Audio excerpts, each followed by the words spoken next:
Hello students, complex number हमारा ख़त्म हो गया है। मैं सोच रहा था इसकी ना 2-3 एग्जांपल्स हैं। एक इसका सप्लीमेंट्री मटेरियल होता है एनसीईआरटी में ना, जब कोई डिफरेंट टॉपिक्स ऐड किए थे उन्होंने, तो चैप्टर के बीच में ऐड नहीं किए। बुक के एंड में अगर आप देखोगे, अगर नई बुक है आपकी, तो उसके एंड में ना जहाँ आंसर्स होते हैं, आंसर्स के बाद एक सप्लीमेंट्री मटेरियल दे दिया है। उसमें ट्रिग्नोमेट्री के, कॉम्प्लेक्स नंबर के, स्ट्रेट लाइन के, कुछ चैप्टरों के उन्होंने एक्स्ट्रा क्वेश्चन दे दिए हैं। तो वो टॉपिक हमारे सिलेबस में है, तो हमें करना पड़ेगा। उसमें एक टॉपिक है square root of complex number, वो भी करेंगे हम। और 2 एग्जांपल्स हैं इसके, 3 क्वेश्चनों का मेरा मेन है। उसके बाद देखते हैं क्या करना है। एग्जांपल नंबर 15 देखो आप 111 पेज पे, एग्जांपल नंबर 15। ठीक है, क्वेश्चन है find real theta such that, theta की रियल वैल्यू फाइंड करनी है 3 + 2 आयोटा। एग्जाम्पल नंबर 15 है 3 + 2 iota sine theta upon 1 - 2 iota sine theta.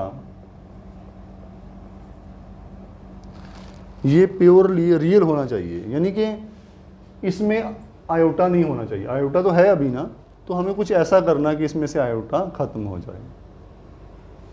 तो सबसे पहले तो इसको स्टैंडर्ड फॉर्म में लेके आना पड़ेगा ना, डिनोमिनेटर में ख़त्म करना पड़ेगा। तो इसको रैशनलाइजेशन, या जिसको हम कहते हैं रियलाइजेशन, रियल बनाना है हमें आपको ना। डिनोमिनेटर को कॉम्प्लेक्स है, उसको रियल बनाना है, तो इसका प्रोसेस का नाम क्या होना चाहिए?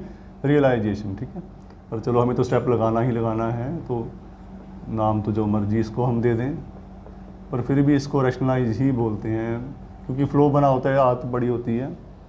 ठीक है, अच्छा, तो नीचे क्या आएगा? a² - b², ऊपर 3 6 साइन थीटा, फिर आयोटा, प्लस 2 साइन थीटा और फिर iota, plus 4 iota square sine theta, sign square theta ना, और आयोटा स्क्वायर की वैल्यू -1 होती है, यहीं -4 कर दूँ, है ना। आयोटा स्क्वायर क्या करेगा? इसको माइनस कर देगा। ठीक है, -4 साइन स्क्वायर थीटा। तो इनको ऐड कर सकते हैं, 8 आयोटा ना, 8 साइन थीटा इंटू आयोटा, या 8 आयोटा साइन थीटा। इनको इकट्ठे करें तो क्या बन जाएगा? 3 - 4 sine square theta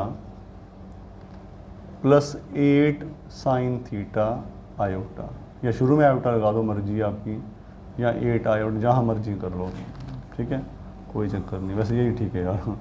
8 sine theta iota last में ही इसमें रखते हैं। ठीक है, नीचे क्या बनेगा? 1 + 4 iota square sine square theta. मतलब चलो माइंड से पहले साइन चेंज कर दिया, आयोटा स्क्वायर क्या करेगा? इसका साइन चेंज कर देगा। ठीक है, ये तो रियल बन गया बिल्कुल। ये रियल है और ये इमेजिनरी पार्ट है। एलसीएम ब्रेक कर लेते हैं, एक बार इसके नीचे, एक बार कर सकते हैं ऐसे ना। क्या कह रहा हूँ मैं? क्या बनेगा? 3 - 4 sine square theta upon 1 + 4 sine square theta plus 8 sine theta upon 1 + 4 sine square theta, और यहाँ आयोटा लिख लेते हैं ना, a + आयोटा b की फॉर्म में। अब ये हमारा कॉम्प्लेक्स नंबर बना। वो कह रहा है ये प्योरली रियल है। अगर ये प्योरली रियल है तो फिर इमेजिनरी पार्ट 0 होना चाहिए इसका ना। इसका इमेजिनरी पार्ट को क्या पुट कर दो आप? 0। Since it is real, purely real ना, z लिख दो इसको ना। Since z is purely real, तो इमेजिनरी पार्ट ऑफ z क्या होगा? 0 होगा। वो तो होना ही नहीं चाहिए ना, तो इस पार्ट को हम क्या पुट कर देते हैं? 0। 8 sine theta upon 1 + 4 sine square theta is equal to 0। वहाँ जाके ये तो नॉन ज़ीरो नंबर है, 0 बन जाएगा। 8 मतलब क्या है? 0 कब होगा? जब साइन थीटा 0 होगा।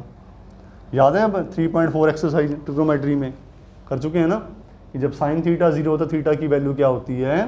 n π, where n belongs to any integer. ठीक है, तो ये हमारे पास क्या बन गया? ये आंसर आ गया इसका।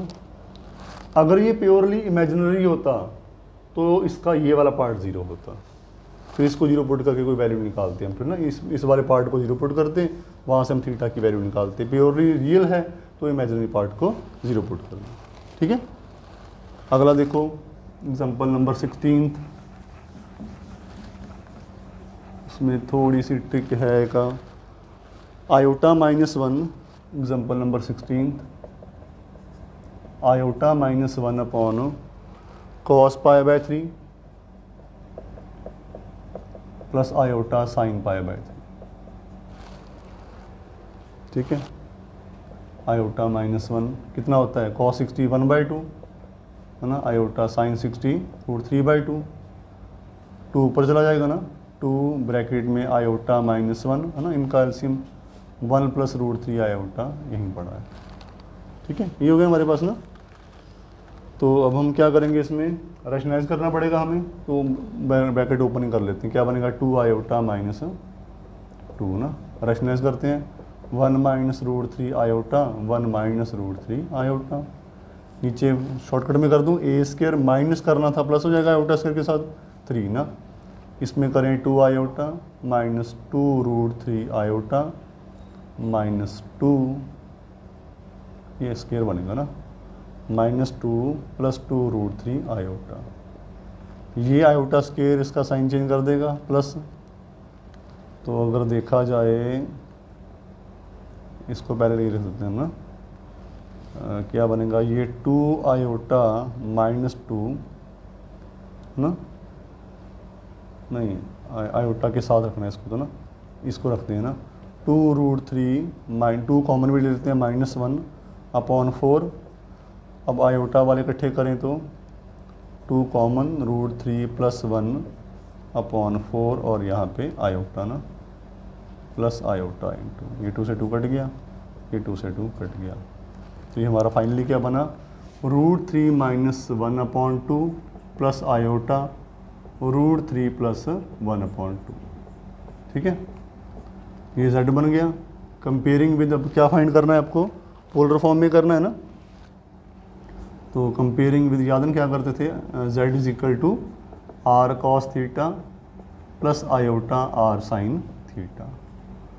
तो r cos थीटा की वैल्यू क्या आएगी, √3 - 1/2, r sin थीटा की वैल्यू √3 + 1/2। स्क्वेयरिंग एंड एडिंग करोगे तो आपके पास, सॉल्व करोगे, हमारे पास r² की वैल्यू क्या आएगी, तो करके देख लेना आप। ठीक है, हो जाएगी पक्का।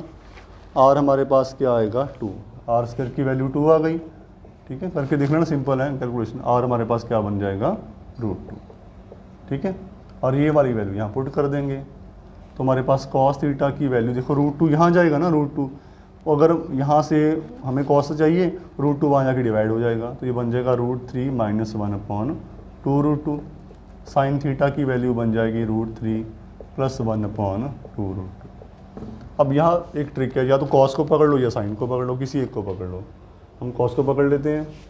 ठीक है, cos थीटा को देखो, इसको मैं लिख रहा हूँ √3/2 √2 अलग, एलसीएम ब्रेक कर रहा हूँ 2 √2।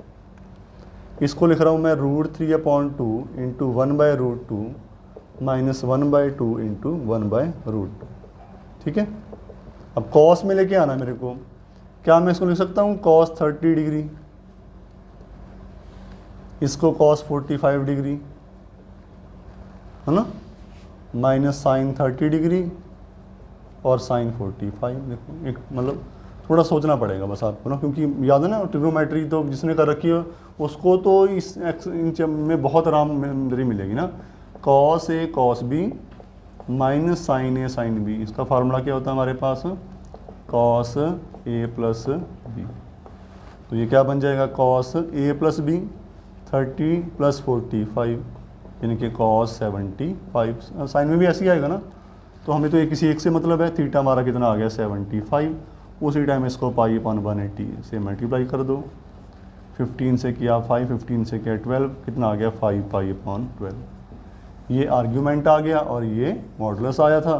तो पोलर फॉर्म क्या बन जाएगी, याद है ना क्या था, इसी में पुट कर दूँ मैं। आंसर ये देता हूँ मैं, लास्ट आंसर हमारा क्या आएगा, आंसर r कॉमन आता है हमारे पास ना, √2 cos थीटा यानी कि 5π/12 प्लस आयोटा साइन 5π/12। ठीक है, हो जाएगा ना। अब जो हमारे पास एक सप्लीमेंट्री में था वो कर लेते हैं हम, square root of complex number. ठीक है, square root of complex number. जैसे किसी दो कॉम्प्लेक्स नंबर को ऐड करोगे आंसर क्या आएगा, अगेन कॉम्प्लेक्स नंबर, सब्ट्रैक्ट करोगे, डिवाइड करोगे, मल्टीप्लाई करोगे। ऐसे ही एक कॉम्प्लेक्स नंबर का स्क्वायर रूट भी क्या होता है, कॉम्प्लेक्स नंबर।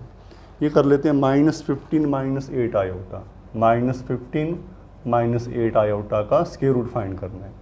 तो ये तो सबसे पहले आपको खुद मतलब ये होना चाहिए कि एक कॉम्प्लेक्स नंबर का स्क्वायर रूट भी क्या होता है, कॉम्प्लेक्स नंबर होता है। तो मैं इसको क्या अज्यूम कर लेता हूँ, a प्लस आयोटा भी, कुछ ना कुछ तो आंसर आएगा ही, ऐसी फॉर्म में ही आएगा। ठीक है, तो मुझे a और b फाइंड करके मेरा आंसर आ जाएगा। मैं करता हूँ squaring both side, squaring both side, -15 -8 iota is equal to a square plus iota square b square plus 2ab iota. Iota square की वैल्यू क्या होती है, -1। तो अगर मैं कंपेयर करूँ रियल को रियल से, यहाँ रियल पार्ट कौन सा है, a square minus b square, यहाँ रियल पार्ट कौन सा है, -15, यहाँ 2ab की वैल्यू क्या आ गई, -8, 2ab ना, तो ab हमारे पास क्या आ जाएगा, -4। अब यहाँ दो चीज़ें हैं, या तो b की वैल्यू यहाँ से निकाल के यहाँ पुट कर लो और फैक्टर बना लो, यहाँ एक फार्मूला है उसमें पुट कर दो। हमें काम करते यही करते हैं, b की वैल्यू क्या आएगी, देखो -4/a आई, यहाँ पुट कर दो, a स्क्वायर माइनस b का स्क्वायर प्लस हो जाएगा 16/a square is equal to -15। LCM क्या आया, a square, a4 -16 is equal to -15। याद रखना कॉम्प्लेक्स नंबर में a और b हमेशा रियल होते हैं। पूरा कॉम्प्लेक्स नंबर है, ठीक है मान लिया, बट ये कभी यहाँ थोड़ी आयोटा आएगा, फिर तो कुछ और बात। ये रियल नंबर है, a और b 100% क्या होंगे, रियल होंगे। a4 -16 is equal to -15 a square, left में ले आते हैं a4 plus 15 a square -16 is equal to 0। ये अगर पावर एक्सपोनेंट इसकी हाफ है ना, तो आप फैक्टर बना सकते हो। यहाँ 10 पावर 10 है, यहाँ पावर 5 है, तब भी फैक्टर। हमारे पास क्या क्वाड्रेटिक में क्या होता है, यहाँ स्क्वायर होता है और यहाँ पावर 1 होती है, ठीक है ना। तो ये पावर इसकी हाफ है ना, और ये कांस्टेंट है, तो बना सकते हैं इसको, ठीक है। तो फैक्टर क्या बनेंगे इसके, 16a स्क्वायर -1a स्क्वायर लिख देता हूँ 1 ना, -16 इज इक्वल टू 0। इसमें कॉमन क्या आया, a स्क्वायर प्लस 16 -1 कॉमन आया, a square plus 16 is equal to 0। या तो a स्क्वायर -1 0 होगा, या a स्क्वायर प्लस 16 0 होगा ना, ठीक है। अब a स्क्वायर की वैल्यू क्या आ गई, 1 आ गई, यहाँ a square is equal to, देखो a और b रियल नंबर हैं, तो रियल नंबर का स्क्वायर तो नेगेटिव आ ही नहीं सकता ना, ये क्या हो जाएगा, रिजेक्टेड। हमारे पास a स्क्वायर की वैल्यू क्या आ गई, 1, तो a की वैल्यू क्या आएगी, ±1 ही आएगी ना, ऑब्वियसली ये तो रियल है हमारे पास ना। a की वैल्यू 1 के साथ एक आंसर निकाल लेते हैं, a की वैल्यू -, ये वैल्यू कहाँ पुट करो, इसमें पुट कर दो ना।